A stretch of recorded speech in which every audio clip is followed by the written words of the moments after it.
안녕하세요. 강남인강에서 중등과학을 맡고 있는 최유선입니다.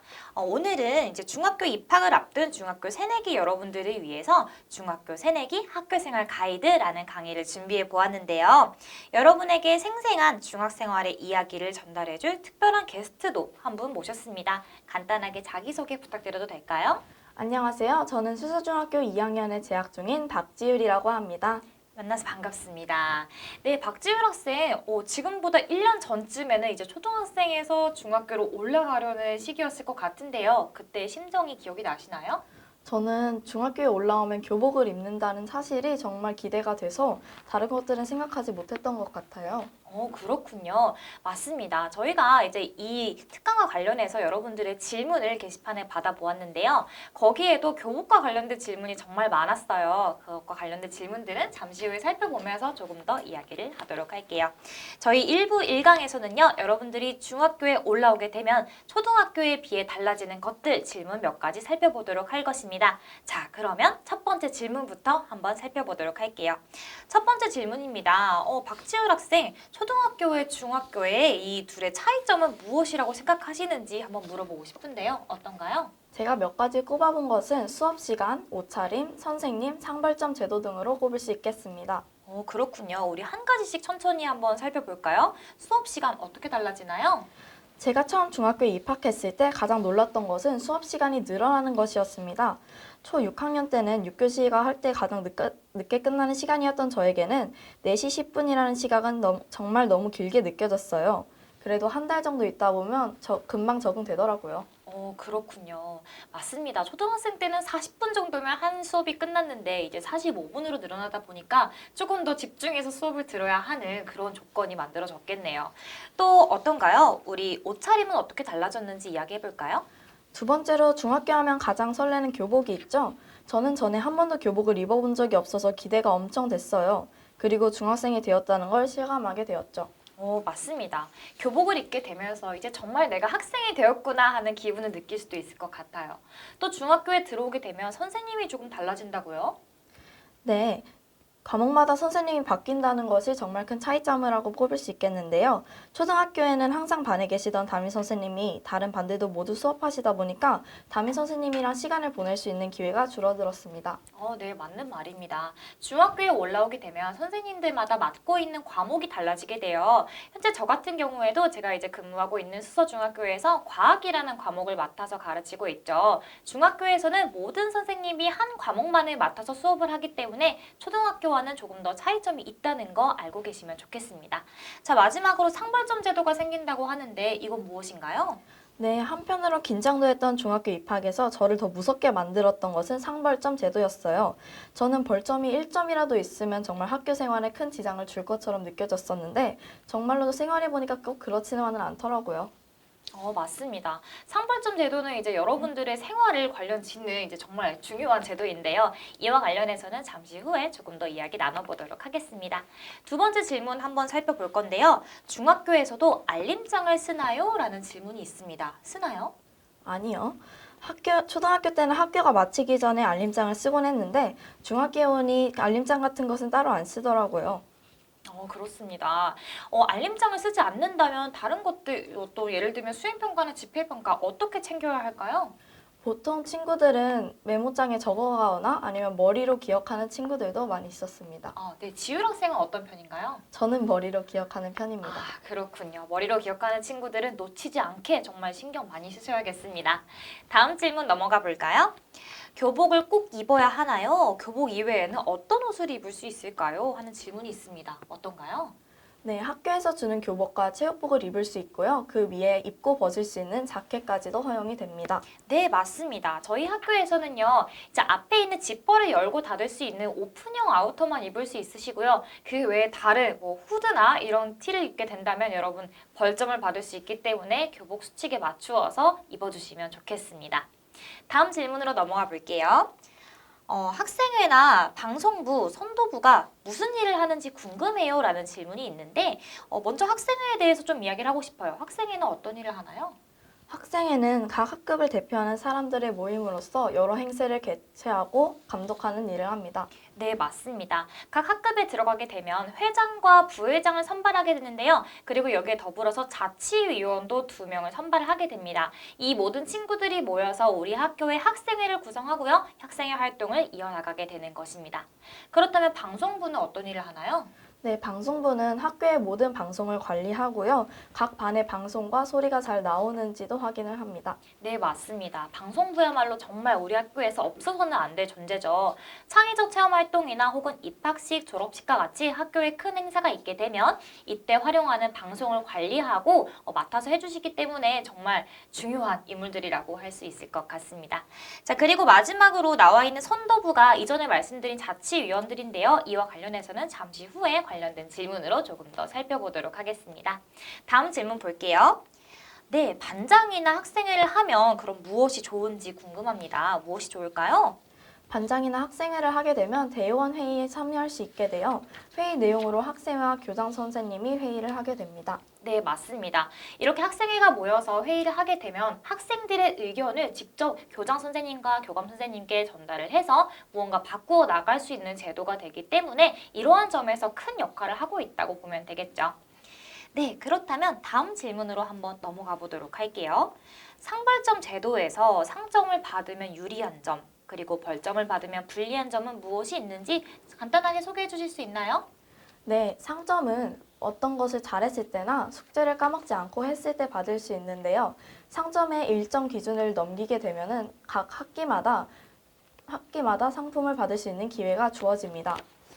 네, 맞습니다. 저희 학교에서는 상점을 어느 정도 이상 모으게 되면 학기 말마다 특정 간식이라든지 선물을 주곤 하는데 반면에 벌점이 많게 되면 불이익이 정말 많습니다. 예를 들어서 어느 정도의 이상 벌점을 받게 되면 성찰교실이라는 것에 들어가게 되면서 정말 성찰 수업을 듣게 되는 과정을 겪으셔야 하는데요. 이것보다도 더 많이 벌점을 받게 되면 선도위원회가 열리게 됩니다. 이것은 이제 생기부에도 기록이 남는 것이기 때문에 이만큼 벌점이 많이 받지는 않도록 여러분 반드시 주의하셔야겠습니다. 자, 다음 질문으로 넘어가 볼게요. 선배들한테 존댓말을 써야 할까요? 라는 질문이 있는데 어떻게 생각하시나요? 네, 정말 대체로 그렇습니다. 하지만 사람마다 다르기 때문에 물어보는 것이 좋습니다. 그렇군요. 지율 학생은 존댓말 쓰는 선배 그리고 반말 쓰는 선배가 또 따로 있나요? 저는 대체로 반말을 쓰곤 합니다. 그렇군요. 처음 반말을 쓸 때는 그 선배한테 그런 의사를 물어본 건가요? 네네. 그렇군요. 맞습니다. 여러분, 이제 중학교 올라오게 되면 많은 친구들이 무서워하는 게 무서운 선배 그리고 무서운 선생님이 계시지 않나요? 라고 걱정하는 부분들이 있는 것 같아요. 여러분 모두 초등학교와 동일합니다. 선배들한테도 존댓말 쓸지 반말 쓸지 여러분 이야기 충분히 나눠보시고 활용하시면 학교 생활할 때도 어렵지 않으실 겁니다. 자, 다음 질문 넘어가 볼게요. 하루에 스스로 공부를 얼마나 많이 해야 하나요? 라는 질문이 있어요. 어떻게 생각하시나요? 저 같은 경우에는 사회나 역사가 좀 약한 편이에요. 그래서 사회 시간이 이해하기 힘든 부분은 친구들한테 물어보기도 하고 정말 어려운 날이면 하루 종일 그거에 대해 생각합니다. 그리고 수행평가가 전날이면 교과서가 무슨 내용인지 완벽히 이해하기까지 복습을 계속합니다. 네, 그렇군요. 맞습니다. 지금 지율 학생이 이야기를 한 것처럼 이해했다고 느낄 때까지 복습하는 것은 반드시 필요한 과정입니다. 시간으로 따질 수는 없어요, 여러분. 내가 1시간 동안 복습을 했다라고 해서 그 내용을 완전히 아는 거 아니겠죠. 1시간이 아니라 30분, 심지어는 10분을 하더라도 내가 정말 이해했다라고 생각하는 수준까지 복습하는 게 더 중요하다는 거 말씀드리고 싶습니다. 초등학생 여러분들이 중학교에 올라오게 되면서 공부의 난이도가 많이 높아지지 않을까 걱정하는 데에서 나오는 걱정이라고 생각이 드는데요. 그렇지 않다는 거 말씀드리고 넘어가도록 할게요. 다음 질문 보겠습니다. 자, 생기부가 고등학교, 대학교에 들어갈 때 중요한 역할을 하나요? 라는 질문이 있는데 여기에 대해서는 선생님이 좀 이야기를 해주고 싶어요. 지율 학생은 생기부를 좀 관리를 하는 편인가요?